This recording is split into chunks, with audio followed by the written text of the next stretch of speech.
प्राचीन काल में सुधन्वा नाम के एक राजा थे। वे एक दिन आखेट के लिए वन गए। उनके जाने के बाद ही उनकी पत्नी रजस्वला हो गई। उसने इस समाचार को अपनी शिकारी पक्षी के माध्यम से राजा के पास भिजवाया। समाचार पाकर महाराज सुधन्वा ने एक दोने में अपना वीर्य निकालकर पक्षी को दे दिया। पक्षी उस दोने को राजा की पत्नी के पास पहुंचाने आकाश में उड़ चला। मार्ग में उस शिकारी पक्षी को एक दूसरी शिकारी पक्षी मिल गया। दोनों पक्षियों में युद्ध होने लगा। युद्ध के दौरान वह दोना पक्षी के पंजे से छूटकर यमुना में जा गिरा।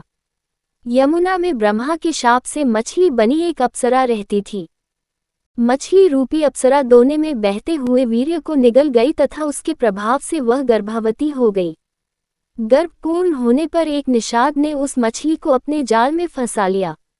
निषाद ने जब मछली को चीरा तो उसके पेट से एक बालक तथा एक बालिका निकली। निषाद उन शिशुओं को लेकर महाराज सुधन्वा के पास गया। महाराज सुधन्वा के पुत्र न होने के कारण उन्होंने बालक को अपने पास रख लिया, जिसका नाम मत्स्यराज हुआ।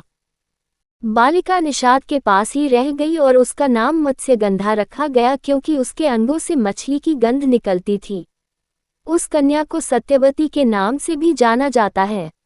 बड़ी होने पर वह नाव खेने का कार्य करने लगी। एक बार पाराशर मुनि को उसकी नाव पर बैठकर यमुना पार करना पड़ा। पाराशर मुनि सत्यवती रूप सौंदर्य पर आसक्त हो गए और बोले, देवी, मैं तुम्हारे साथ सहवास करना चाहता हूँ। सत्यवती ने कहा, मुनिव, आप ब्रह्मज्ञानी हैं और मैं निषाद कन्या, हमारा सहवास संभव नहीं है। तब पाराशर मुनि बोले, बालिके, तुम चिंता मत करो, प्रसूति होने पर भी तुम कुमारी ही रहोगी।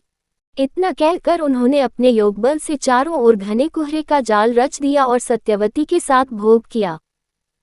तत्पश्चात उसे आशीर्वाद देते हुए कहा, तुम्हारे शरीर से जो मछली की गंध निकलती है वह सुगंध में परिवर्तित हो जाएगी।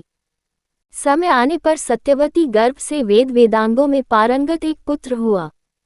जन्म होते ही वह बालक बड़ा हो गया और अपनी माता से बोला, माता, तू जब कभी भी विपत्ति में मुझे स्मरण करेगी, मैं उपस्थित हो जाऊंगा। इतना कहकर वे तपस्या करने के लिए द्वैपायन द्वीप चले गए।